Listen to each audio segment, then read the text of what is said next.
Here are some signs that your job interview didn't go that well and you might be getting rejected soon. But I do want to point out that you should be listening or looking for multiple of these signs. Just having one of these doesn't really mean or guarantee that you are going to get rejected. You're going to want to see a combination of these, and hopefully you can learn from your mistakes and improve and get ready for your next upcoming interview.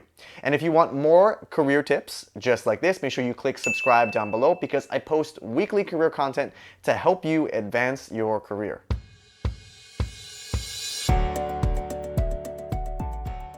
Alright, so the first sign that your job interview may not have gone that well is if you've noticed that the interview questions were getting easier during that interview. It's kind of like when you take one of those adaptive tests like the GMAT.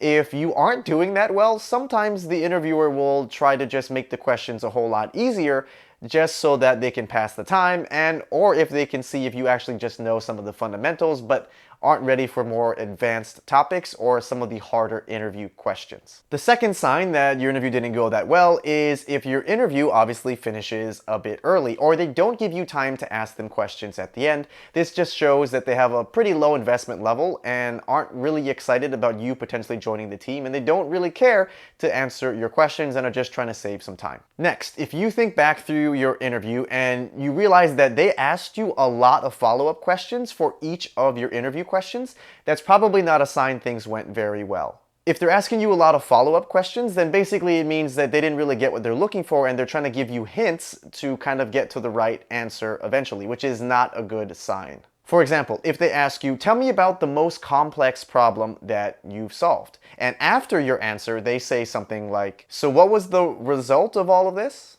Or, so sorry, I don't understand. What made this so complex?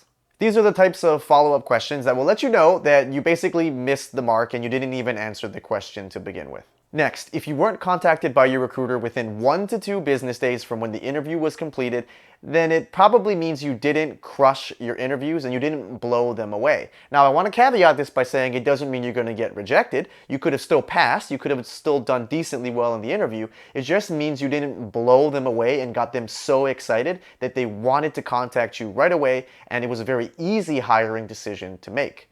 Typically, if it was that easy, they would just call you right away, and they'd also be really excited about having you move forward and having you move forward in the interview process as fast as possible, because they don't want to give you the chance to be interviewing with some of their competitors if they're really excited about hiring you.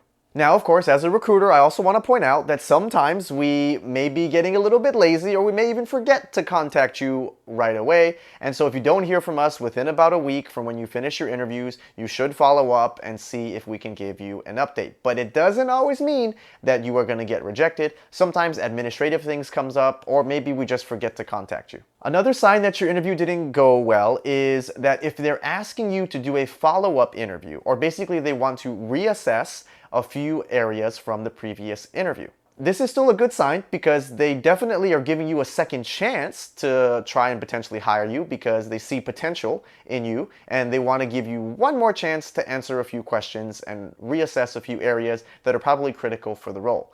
So it does tell you though that in the initial interview your answers were not that great, but at least they're giving you another shot. So if they do ask you if you want to do another follow-up interview, you should always say yes, but make sure you ask them to explain what topics are going to be covered in this extra or additional interview. And when you get those topics, you need to start to think about what answers you shared in the previous interview, and you should basically assume that all of those answers were wrong, and you should not do the same approach or give the same stories. And this brings me to a general tip for all of you, is that after every single interview that you do, you should take the time to write down all of the specific questions, word for word, that were asked of you. That way you can add them to your practice interview bank. Also, you should write down what answers you shared. This will let you know and reflect if your answers are good or not overall, because if you get rejected, you'll know that basically some of your answers were not good, and you should be revising and improving all of them over time. Another bad sign is if you chose to skip an interview question altogether. Even if you asked to skip the question and come back to it later, and then you nailed it right after that, it's still not a good sign. I know a lot of these advice columns and other YouTubers will tell you that if you don't know, don't be afraid to skip it and come back. But you should know that that's already a red flag for you, and you're probably not going to move forward, because if you weren't able to answer it or you weren't prepared to answer it the first time, even if you get it right when you come back to it, it's still not something that is going to impress them. And along that same note, if during the interview you ever had to admit or tell them that you don't have experience doing that, also probably not a good sign. Next, if you are noticing that the hiring manager or the interviewer isn't really trying to sell you on the company or the role or the team or the project in general at the end of your interview or even before, it's probably a sign that they aren't interested or heavily invested in you.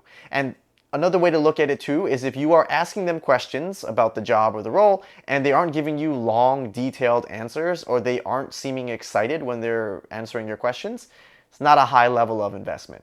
Okay, so if you are getting rejected but you didn't notice any of the signs that I covered so far in this video, you're going to watch this one here, because I made a whole video about things you may be saying that are getting you rejected in an interview that you aren't even thinking about. So if it's not covered in this video, it's probably going to be covered in that one.